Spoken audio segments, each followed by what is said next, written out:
তো আমরা আজকে ভয়েস চেঞ্জ করব। আগের দিন তোমাদের অবশ্য ভয়েস চেঞ্জ সম্পর্কে যে সমস্ত তথ্যগুলো রয়েছে সেগুলো কিন্তু বলা হয়েছিল। এগুলো কি কি ছিল, যে ভয়েস চেঞ্জ করতে গেলে বিশেষ করে অ্যাসার্টিভ ভয়েস চেঞ্জের যে নিয়মগুলো রয়েছে, যে প্রথম নিয়ম ছিল কি, অবজেক্টকে সাবজেক্ট করতে হবে। 2 নম্বরে বলা হয়েছিল টেন্স অনুযায়ী বি ভার্ব বা অক্সিলারি ভার্ব বসাতে হবে। 3 নম্বরে বলা হয়েছিল 3 নাম্বার ফর্ম মানে মেন ভার্বের পাস্ট পার্টিসিপল ফর্ম বসাতে হবে। 4 নম্বরে বলা হয়েছিল যে কমপ্লিমেন্ট যদি থাকে বা রিটেন অবজেক্ট থাকে তাহলে সেটা বসাতে হবে। 5 নম্বরে প্রিপজিশন, সাধারণত আমরা প্রিপজিশন কি বসাই, বাই। এবং 6 নম্বরে সাবজেক্টের অবজেক্টিভ ফর্ম। তাহলে প্রথমে কি করছি আমরা, অবজেক্টকে সাবজেক্ট আর শেষে গিয়ে সাবজেক্টকে অবজেক্ট। 3 নম্বরে 3 নাম্বার ফর্ম, 2 নম্বরে অক্সিলারি বা বিভাগ, আর 4 নম্বরে কি, 4 নম্বরে বললাম যে কমপ্লিমেন্ট যদি থাকে তো কমপ্লিমেন্ট, বা রিটার্ন অবজেক্ট থাকে রিটার্ন অবজেক্ট বসবে। মানে এক কথায় অবশিষ্ট কিছু থাকলে তা বসে যাবে। আচ্ছা, এবারে আমরা শুরু করছি। তাহলে আজকের 12টা এখানে এক্সারসাইজ দেওয়া আছে, একদিক থেকে অ্যান্সার গুলো বলছি, তোমরা অবশ্যই খাতার সঙ্গে মিলিয়ে নেবে।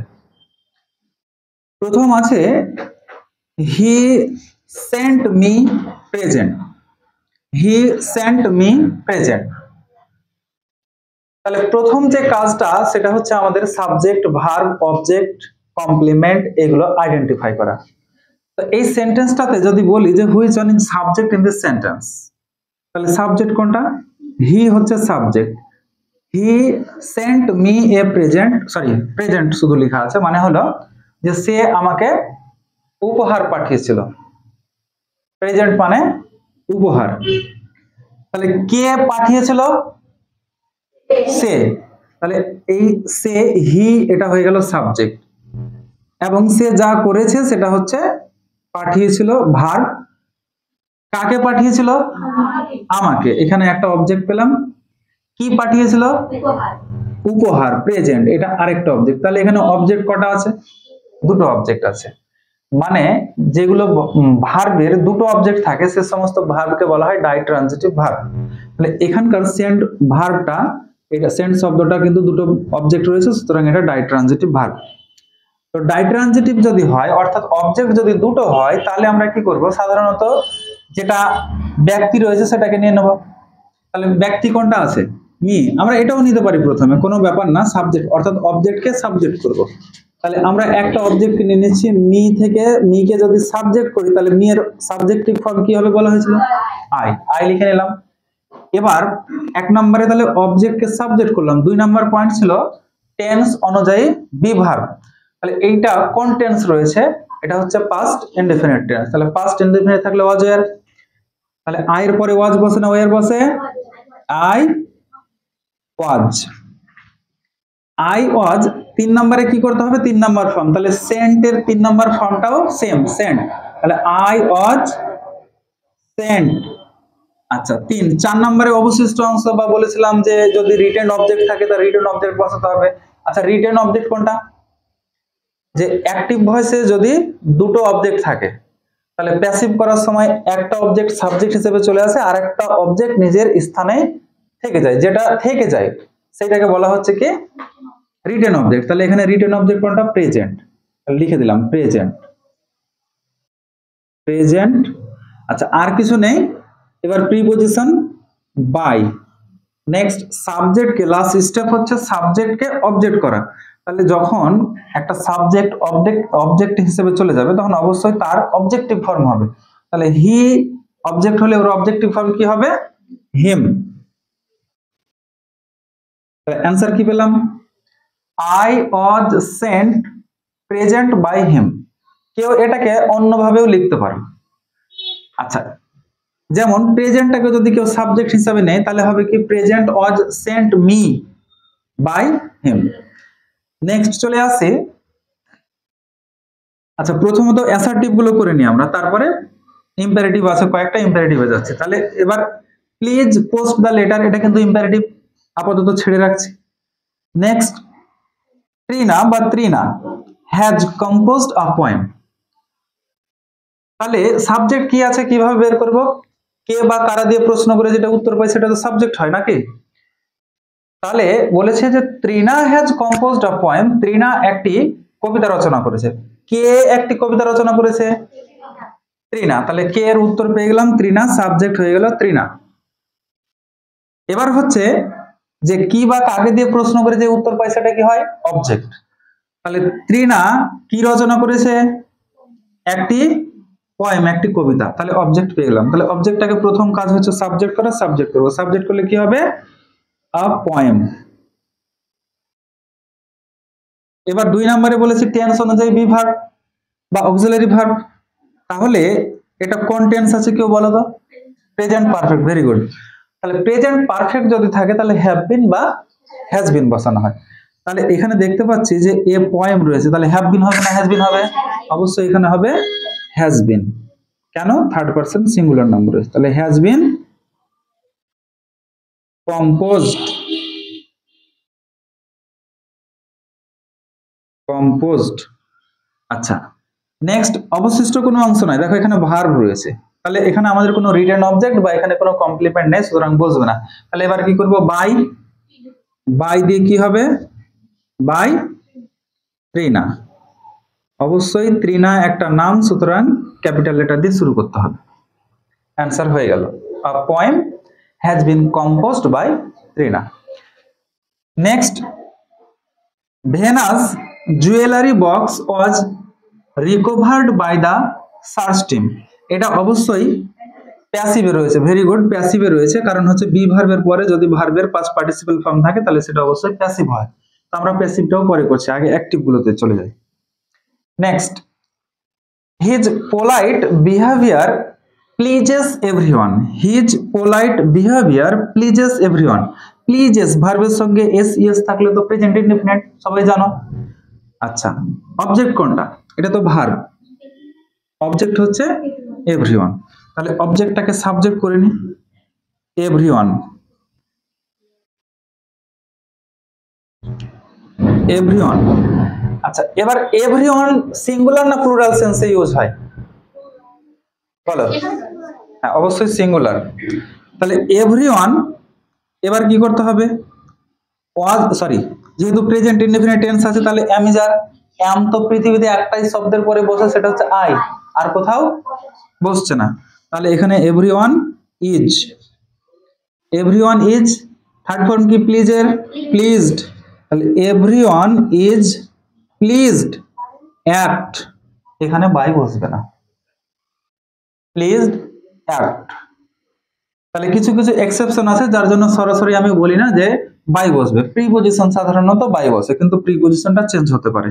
যেমন প্লিজড এর পরে বাই হয় না, সাধারণত অ্যাট বা উইথ হয়, এখানে অ্যাট হবে। তাহলে everyone is pleased at his polite behaviour.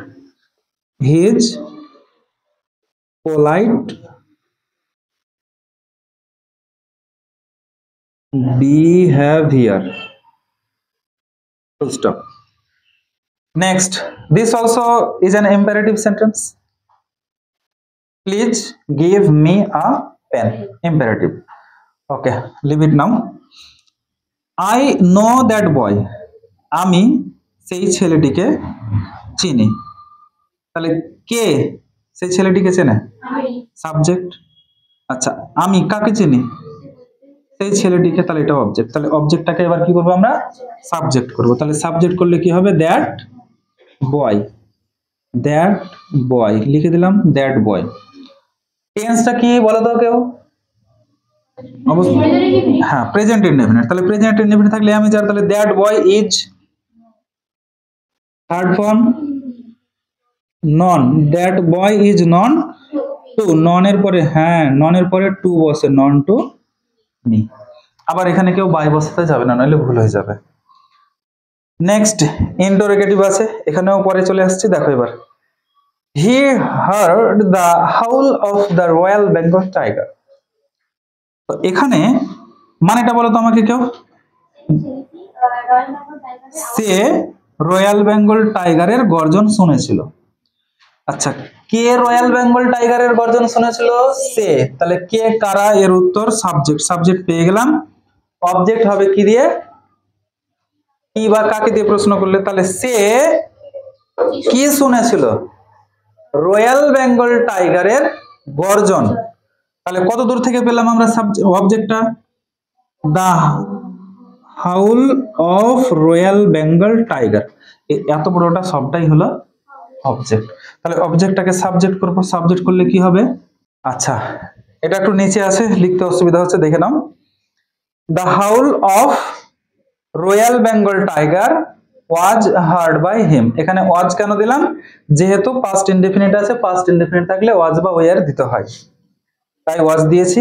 Third form here, heard, heard by him. Next, number 10, spring has forgotten the garden. Spring has forgotten the garden. এখানে অবজেক্ট কোনটা? স্প্রিং কাকে ভুলে গেছে? গার্ডেনকে। তাহলে দা গার্ডেন, বা কি ভুলে গেছে? দা গার্ডেন। তাহলে অবজেক্টটাকে নিয়ে নাও সাবজেক্ট হিসেবে, দা গার্ডেন। আচ্ছা, টেন্সটা কোন টেন্স? অবশ্যই এটাও present perfect tense. Present perfect থাকলে হ্যাভ বিন বা হ্যাজ বিন হয়। তাহলে the garden has been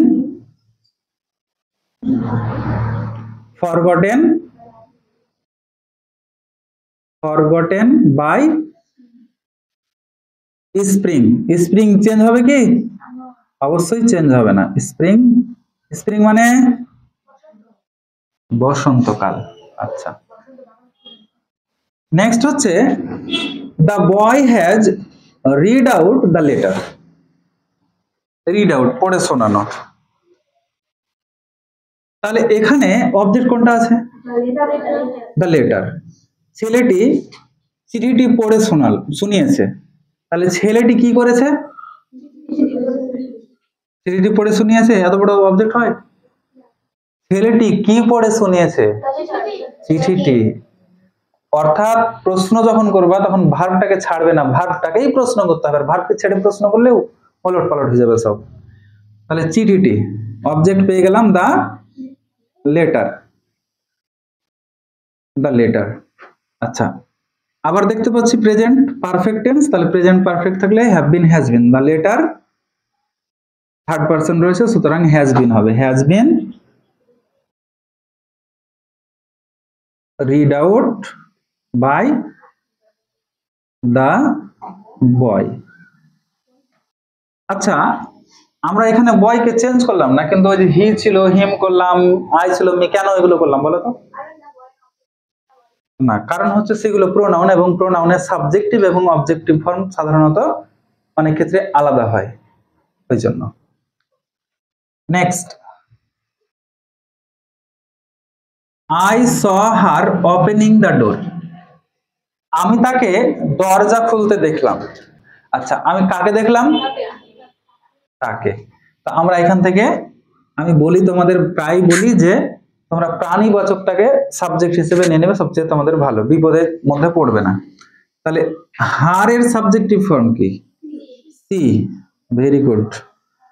she past tense রয়েছে, তাহলে she was seen opening the door by, এই যে এখানে আই রয়েছে, আই সাবজেক্টিভ ফর্ম, এর অবজেক্টিভ ফর্ম হচ্ছে মি। অ্যান্সার হয়ে গেল। আচ্ছা, এবারে চলে যাই আমরা ইম্পারেটিভ এবং ইন্টারোগেটিভ, দুই ধরনের আছে, দুটোই করে নিচ্ছি। তাহলে ইম্পারেটিভ সেন্টেন্সের ক্ষেত্রে কি করতে হয়?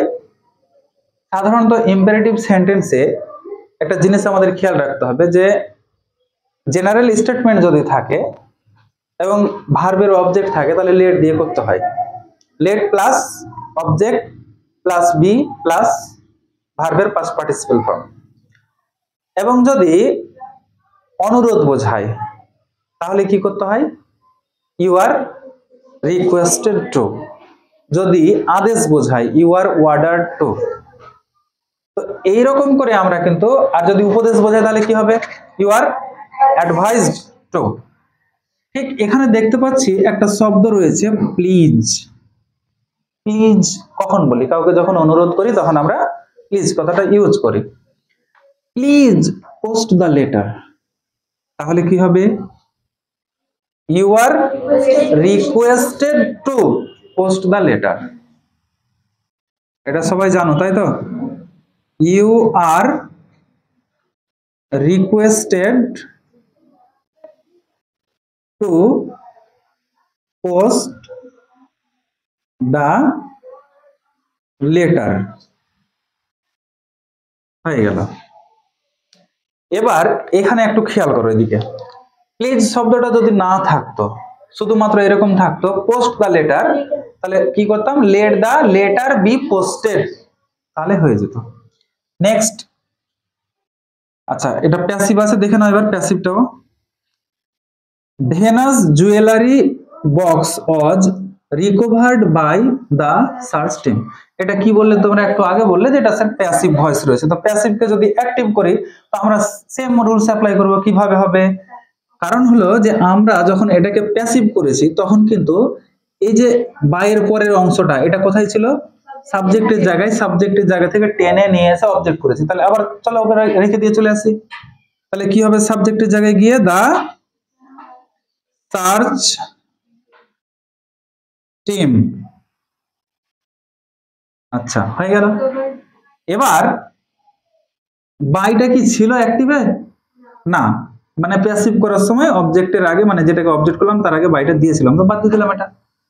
আচ্ছা ওয়াজ কিসের জন্য দিই আমরা? পাস্ট ইনডেফিনিট থাকে ওই জন্য, মানে ভার্বের 2 নাম্বার ফর্ম থাকে ওই জন্য ওয়াজ ইউজ করি প্যাসিভ ভয়েসে। তাহলে ওয়াজটা ইউজ করা হয়েছে, তাহলে এতে ছিল কয় number form? 2 number form, 2 number ফর্মটা দিয়ে দেবো এখানে, পাস্ট ফর্মটা। তাহলে কি হবে? Recovered, recovered, the search team recovered কি? Venus jewellery box. Very good, Venus jewellery box, sorry jewellery box. খুব একটা ভারী লাগলো কি এটা? খুব একটা ভারী নয়। নেক্সট দেখো, please give me a pen. এখানেও কিন্তু সেম একই কেস দেখতে পাচ্ছি যেমনটা দেখলাম আমরা 2 নাম্বারের ক্ষেত্রে।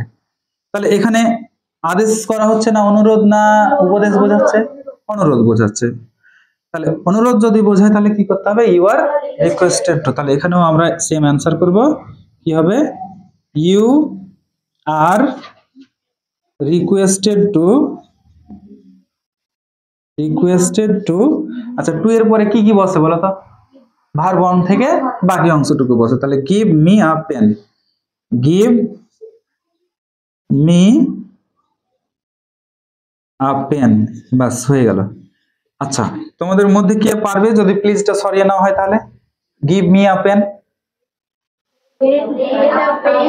let a pen be given me. Yes, this will be the answer. Very good. Next চলো। আচ্ছা আর কিছু আমাদের এদিকে নেই মনে হয়। এবার এইখানে একটা ইন্টারোগেটিভ রয়েছে। ইন্টারোগেটিভে কি করতে হয় আমাদেরকে? অ্যাসার্টিভের মতোই করব, জাস্ট একটু জায়গা চেঞ্জ হবে, শুধু সেটা দেখে নেব আমরা। দেখো, did you expect this result? Sorry, this result আছে তো, ঠিক আছে এটা। এবার দেখো যে এটা টেন্সটা কোন টেন্স আছে আগে বলো। ইন্টারোগেটিভ সেন্টেন্স তো আছে কিন্তু টেন্সটা কোন টেন্স? ডিড আছে, বুঝতে পারছি যে এটা পাস্ট টেন্স রয়েছে, মানে পাস্ট ইনডিফিনিট। তো পাস্ট ইনডিফিনিট রয়েছে, তো চলো সাবজেক্ট ভার্ব অবজেক্ট যেভাবে চিহ্নিত করেছি আমরা সেভাবেই করে ফেলি আগে। তাহলে সাবজেক্ট কি আছে? ইউ। ভার্ব কি? এক্সপেক্ট, এটা কিন্তু সেকেন্ড ফর্মে ধরবো, মানে এক্সপেক্টেড, ভার্ব টু। তারপরে অবজেক্ট হচ্ছে দিস রেজাল্ট। এবার যেহেতু এটা প্রশ্ন করতে হবে, একটু জায়গা আমাদের খেয়াল রাখতে হবে, জায়গাটা কোথায়, যে অবজেক্টটাকে সাবজেক্ট করতে হয়। তো অবজেক্টটাকে যদি আমরা সাবজেক্ট করি তাহলে কি পাবো? This result, this result. তাহলে দিস রেজাল্টের পরে পাস্ট ইনডিফিনিটে কি বসবে? ওয়াজ না ওয়ার। ওই যেটা পরে বসাবে সেটাকে পরে নয়, প্রশ্ন করার জন্য সেটাকে আগে বসিয়ে নিবা অক্সিলারিটাকে। তাহলে কি হবে এখানে? Was, was this result. তারপরে থার্ড ফর্ম কি হবে? Expected by you, expected by you শেষে ইন্টারোগেশন। অবশ্যই একটা জিনিস খেয়াল রাখবে এগুলো চেঞ্জ করার সময়, যে সেন্টেন্সটা কি রয়েছে। সেন্টেন্সটা অ্যাসার্টিভ রয়েছে, অ্যাসার্টিভে ফুল স্টপ থাকে, অবশ্যই ফুল স্টপ দেবে। ইন্টারোগেটিভ রয়েছে, শেষে ইন্টারোগেশন রয়েছে, অবশ্যই অ্যানসারেও ইন্টারোগেশন দেবে। তাহলে যেমন এখানে একটা দুটো অপটেটিভ আছে, তো অপটেটিভ বলছি, ইম্পারেটিভ রয়েছে, তাহলে ইম্পারেটিভের ক্ষেত্রে কিন্তু আমরা কি করছি, ফুল স্টপ আছে, সুতরাং ফুল স্টপ দিচ্ছি। তো একটু আমরা অবশ্যই পাংচুয়েশন গুলো দেখে নেবো যে কি আছে আর কি দিচ্ছি, অবশ্যই মার্কটা সেম রাখবো। আচ্ছা, তো এগুলো কি বোঝা গেল নাকি সমস্যা হলো? যদি সমস্যা হয় অবশ্যই একটু খেয়াল রাখবা যে কেবলমাত্র ভার্বের ভয়েস চেঞ্জ হয়, সুতরাং ভার্বগুলো পরিবর্তন করাটাই হচ্ছে আমাদের মূল ফ্যাক্টর, অন্য কিছু নয়।